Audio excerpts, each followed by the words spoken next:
여러분 오늘도 말씀 안에서 진리를 만나시고 주님 주시는 음성을 들으셔서 여러분 삶 가운데 주님의 평안이 임하시기를 주님의 이름으로 축복합니다. 아멘. 저희가 에베소 말씀을 함께 나누고 있는데요, 이제 거의 결론 부분이에요. 1장부터 6장까지 있는데 5장 뒷부분 그리고 6장에 있는 말씀을 쭉 이렇게 함께 나누고 있는데, 이 결론적인 부분을 우리가 말씀 함께 묵상할 때 꼭 생각해 볼 게 있어요. 이 마지막 결론 부분에 바울은 무엇을 이야기하고 싶었을까? 바울은 지금 우리가 함께 나누고 있는 말씀이 아내들이여, 남편들이여, 자녀들아, 아비들아, 종들아, 상전들아, 이런 이야기를 하고 있거든요. 이런 이야기들을 통해서 바울이 전하고자 했던 메시지는 무엇이었을까? 바울은 어떤 마음으로 그들에게 어떤 메시지를 전하고 있었을까? 그 바울의 마음을 함께 헤아려 보는 귀한 시간이 되셨으면 좋겠습니다. 우리 지난주에 함께 못 나눈 말씀이 있어요. 에베소서 6장 4절에 있는 말씀인데요, 우리 한 목소리로 한번 같이 읽어보도록 하겠습니다. 또 아비들아, 너희 자녀를 노엽게 하지 말고 오직 주의 교훈과 훈계로 양육하라. 여러분, 자녀들을 이 말씀대로 양육하시기를 주님의 이름으로 축복합니다. 말씀을 잘 보세요. 너희 자녀를 노엽게 하지 말고 오직 주의 교훈과 훈계로 양육하라. 이 말씀을 한번 뒤집어 볼게요. 주의 교훈과 훈계로 양육하지 않으면 자녀들이 어떻게 여긴대요? 노여워한다 라고 하는 말씀이죠. 주의 교훈과 주의 훈계로 양육하라 라고 하는 이 말씀이죠. 그러면 그것과 대조되는 게 있어요. 주의 양육, 주의 훈계, 이것과 대조되는 게 뭐냐면 세상의 교육 방식이에요. 내 경험이에요. 내 지식이에요. 내가 들은 이야기로 아이들을 양육하는 것과 주의 교훈과 주의 훈계와의 차이점이 뭐가 있을까요? 뭔 차이가 있죠? 내가 알고 있는 세상적인 지식과 주님의 말씀과 어떤 차이가 있을까요? 큰 차이점이 있어요. 그냥 뭐 핵심적으로 뭐가 좀 다를까요? 구별할 수 있는 거, 선과 악을 구별할 수 있는 거.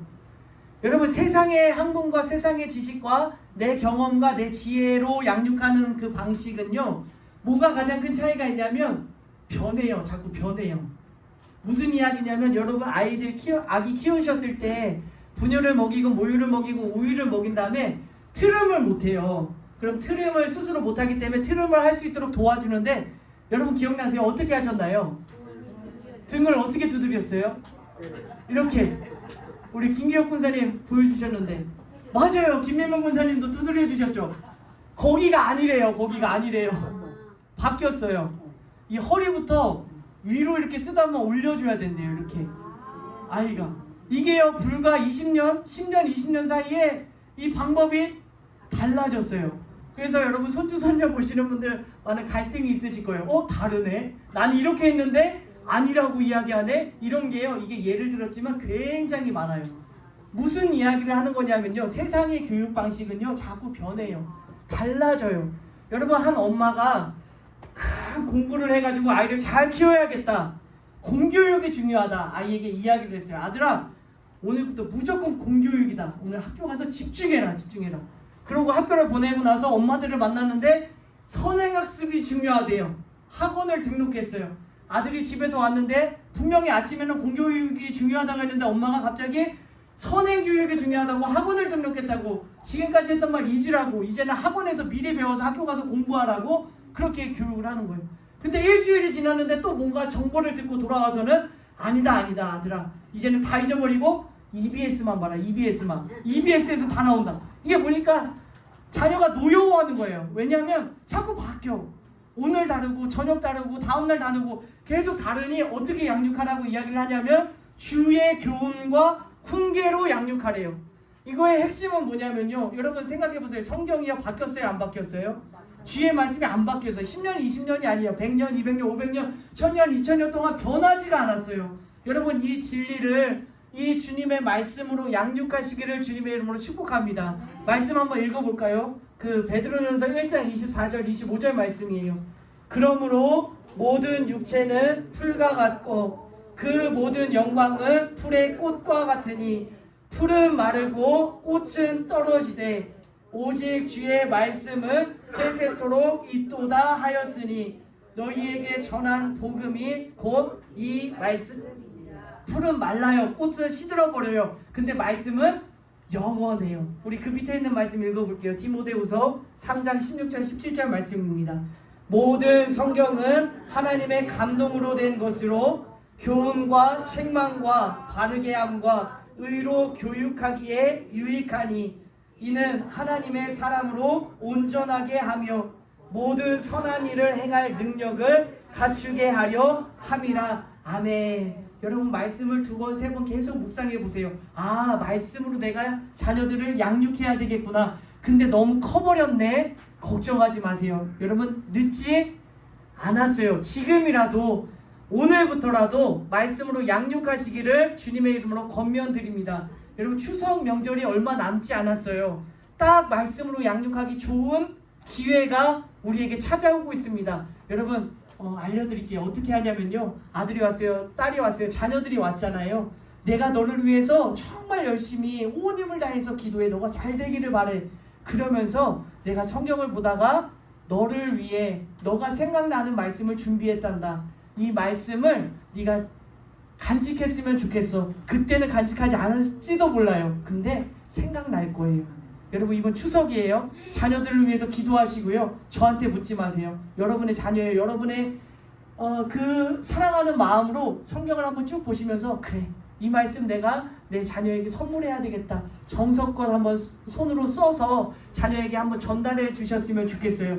그렇게 크게 어려운 일이 아니에요. 말씀으로 양육해야 된다. 어떻게 해야 되나 무슨 책으로 양육해야 되나 고민하지 마세요. 추석 명절에 한 구절이라도 좋으니 자녀들에게 내가 너를 위해서 기도하며 준비한 말씀이다. 네가 살아갈 때 이 말씀을 잊지 말고 기억하며 살아갔으면 좋겠구나. 메시지를 꼭 전달해 주시기를 주님의 이름으로 권면드립니다. 우리 이어지는 말씀 한번 볼게요. 5절부터 9절까지는요. 종과 상전들에 대한 말씀을 기록하고 있어요. 5절 말씀 한번 읽어볼까요?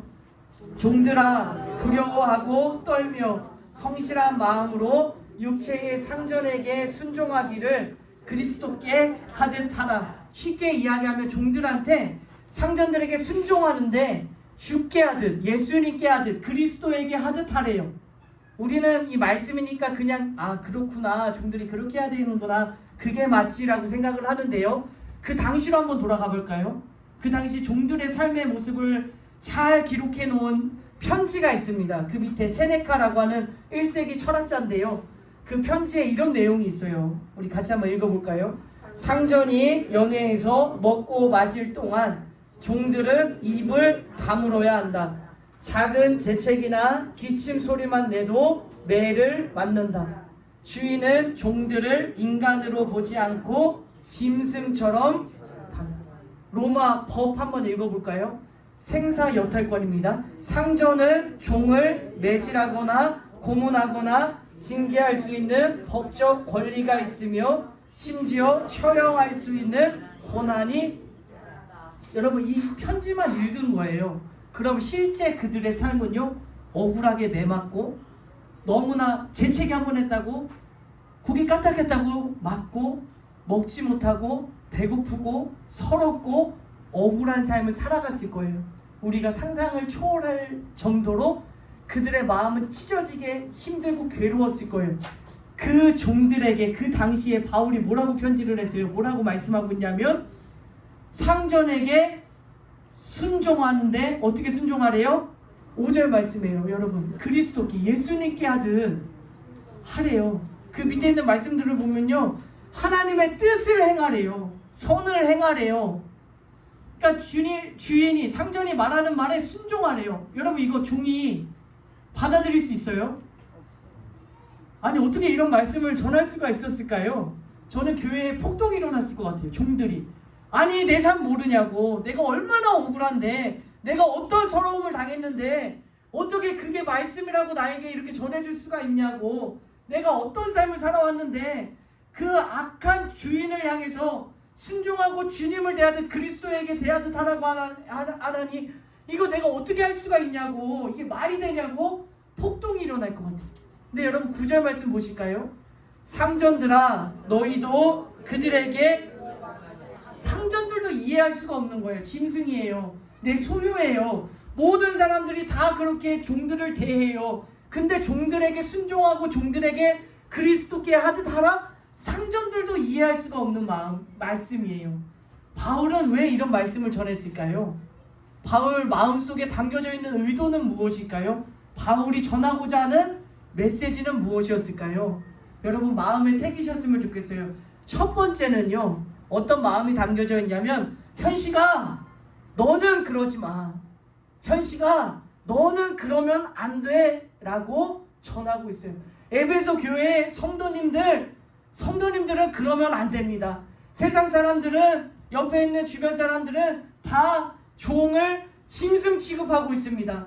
종을 사람으로 여기지 않고 있습니다. 그런데 성도님들은 그러시면 안 됩니다. 그리스도인들은 그러면 안 됩니다. 종들도 마찬가지예요. 주인을 향해서 억울한 마음이 있고 분노가 있고 증오의 마음이 있고 내가 힘만 있다면 그를 죽이고 싶은 이 마음이 있는데, 그러면 안 된다고, 그리스도인은 그러면 안 된다고, 현씨가 그렇게 살지 말라고 권면하고 있다라고 하는 사실이죠. 왜 그러면 안 될까요? 왜 그리스도인들은 이렇게 세상 사람들과 똑같이 하면 안 될까요? 그 핵심은 무엇이냐면 예수 그리스도예요. 그러니까 자꾸 죽게 하듯 하라, 그리스도에게 하듯 하라 라고 권면하고 있는 거예요. 왜냐하면 주님께서 나를 위해서 이 세상에 오셨고, 주님께서 나를 위해서 대신 죽으셨고 대속해 주셨고 성량해 주신 그 예수님을 우리가 믿으니, 바울의 심정으로는요, 억울할 게 뭐가 있냐는 거예요. 너가 힘들 게 뭐가 있냐는 거예요. 생명 얻었잖아. 우리의 시민권이 하늘의 시민권을 얻었잖아. 여러분 이 말씀 묵상하는데요, 생각이 바뀌셔야 되는 거예요.